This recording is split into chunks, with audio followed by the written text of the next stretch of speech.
البنات، كي دايرين؟ لاباس عليكم؟ نتمنى يا ربي تكونوا كلكم بخير الف خير. اليوم خارجه، ديما كنهضر معكم من الطوموبيلات، هادشي اللي عند الله. وجدنا راسنا وغاديين خارجين. غنمشيو لواحد المطعم، اول مره صراحه غنمشيو ليه، عاد اكتشفناه وقلنا نخرجوا نغيروا جو.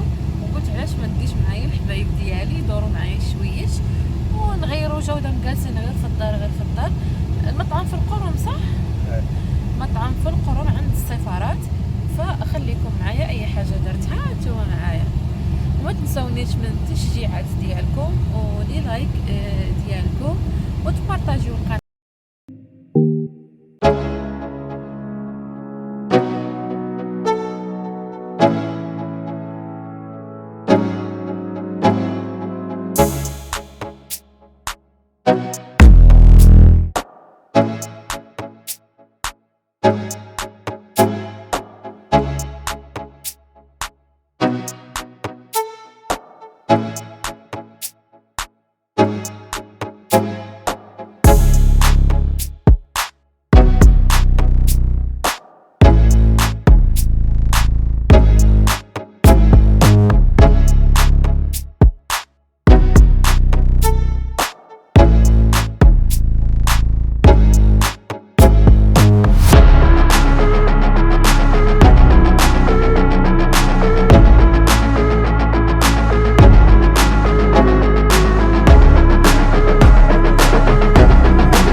اضطريت انني نحيد ديك الموسيقى ونهضر معاكم.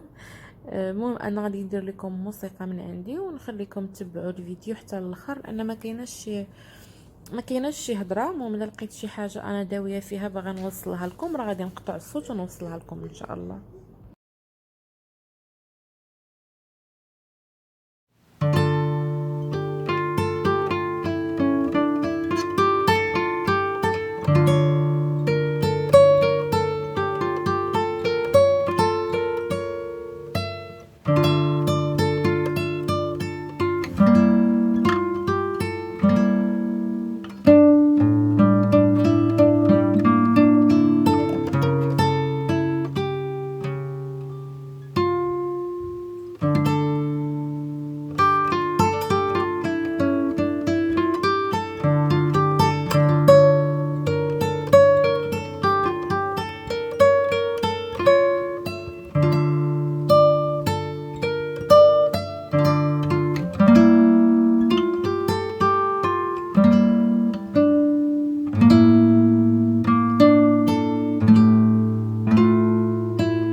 انا طلبت هذا واش تكلا دجاج وهذه كفته مع رز والرز البني والرز الابيض، سلطه، فلفله، وراجلي خدا كفته محشيه بالجبن. هذه شوفوا راجلي ولدي البطاطا سخونه كينش عليها.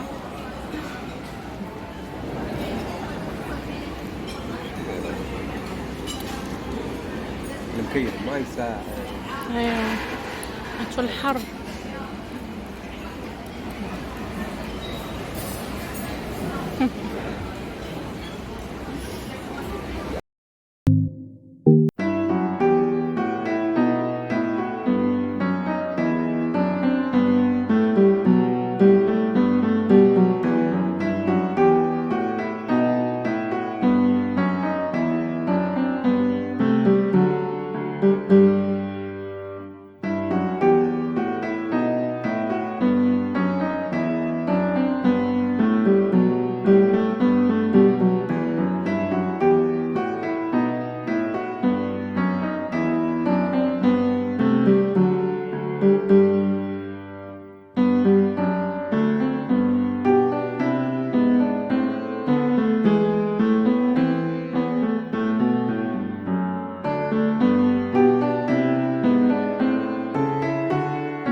صراحة هذه المنطقة هذه هي في القرم عند السفارات، بالضبط عند السفارة البنغالية. فيها مقاهي زوينين.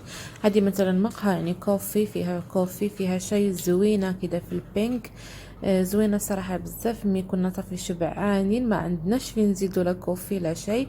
مرة اخرى ان شاء الله نرجع لها ونشاركها معاكم. وصلنا لنهاية الفيديو، كنقول لكم شكرا على المتابعة، وما تنسونيش اللايك والدعم ديالكم، ومع السلامة.